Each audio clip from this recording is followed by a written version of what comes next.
Marco had spent more than 10 years in prison. In his younger days, he had been a dangerous man, a fighter, a gangster, and someone everyone feared.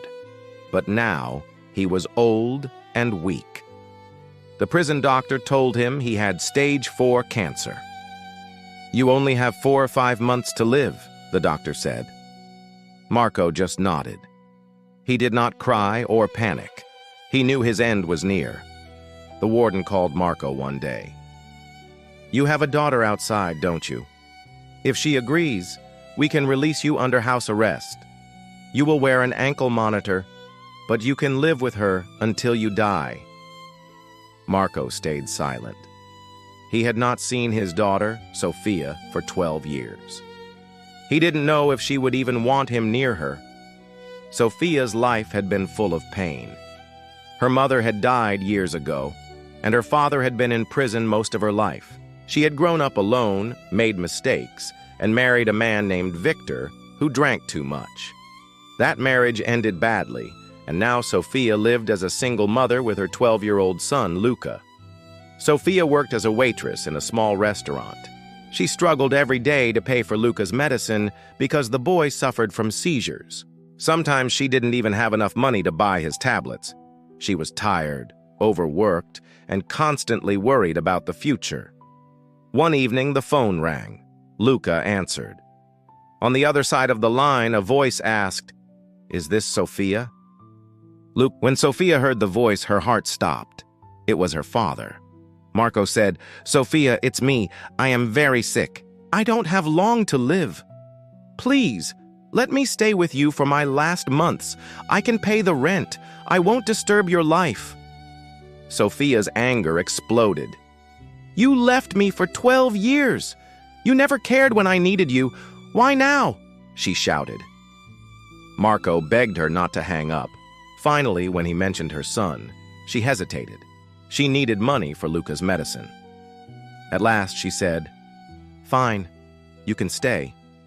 But to my son, you are not my father. You are only Uncle Marco." The police brought Marco to Sophia's small home. They fixed a tracking device on his ankle. "If you leave the house without permission, we will arrest you immediately," they warned him. When Marco stepped inside, he saw the old, broken house. The furniture was falling apart. The cupboards were empty. His daughter looked tired, older than her age. He felt heavy shame. Luca was curious about this Uncle Marco. He noticed that Marco was quiet, but kind. The boy had bruises on his arms because bullies at school often beat him. Marco saw the bruises but didn't push him to explain. Instead, he boiled tea and sat with the boy. For the first time in many years, Marco felt like he was doing something good. The next morning, Marco woke early. He cleaned the house, fixed a broken window, and left some money on the table. When Sophia saw the money, she frowned. "Is this dirty money?" she asked coldly. Marco shook his head. "No, I earned it in the prison workshop. It's honest. Please use it for Luca." Reluctantly, Sophia put it away. Later, Luca asked, "Uncle Marco, did you know my grandfather?" Marco smiled weakly. "Yes, he was calm. He could make your mother laugh even when she was sad." Sophia heard this and turned away, hiding her tears. At school, the bullying continued. One day, the bullies even showed Luca a knife to scare him. Luca ran home early and asked Marco, "What should I do?" Marco thought for a moment. His old self would have said, "Fight them, hit harder." But looking at Luca, he softened. "Stand straight, look into their eyes. They want to see fear. Don't give it to them. If you must defend yourself, strike once and walk away. But remember, the bravest choice is knowing when not to fight." Marco called his old friend Anton, who owned a boxing gym. Anton agreed to train Luca. The training gave the boy confidence. Soon, when the bullies tried to bother him, Luca stood firm. He wasn't scared anymore. Marco kept fixing things around the house, cupboards, stairs, and even cooking meals, though he added too much salt. He laughed when Luca teased him. Sophia watched all this, confused. She remembered all the years she had suffered alone, but she also saw her father slowly changing. On Luca's birthday, Marco suggested a small celebration in the yard. At first, things went well, but when Victor, Luca's father, arrived drunk, he caused a scene. He shouted at Sofia and scared Luca so much that the boy nearly had a seizure. Marco stepped in calmly and pushed Victor out of the gate. "Leave now," he said firmly.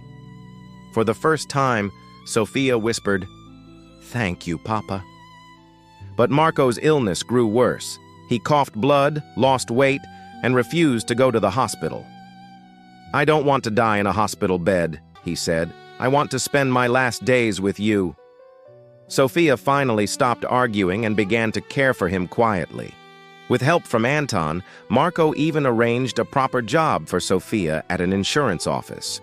For the first time, she had a stable salary and hope for the future. She was shocked.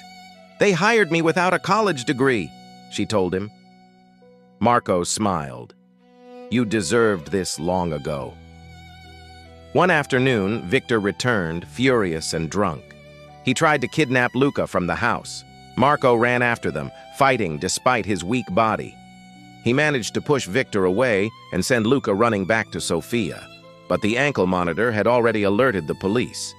By the time they arrived, Victor was under arrest for assault, and Marco was leaning against the wall, breathing heavily.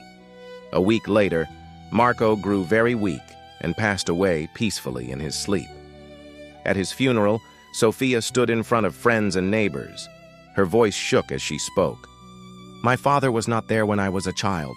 He failed me in many ways.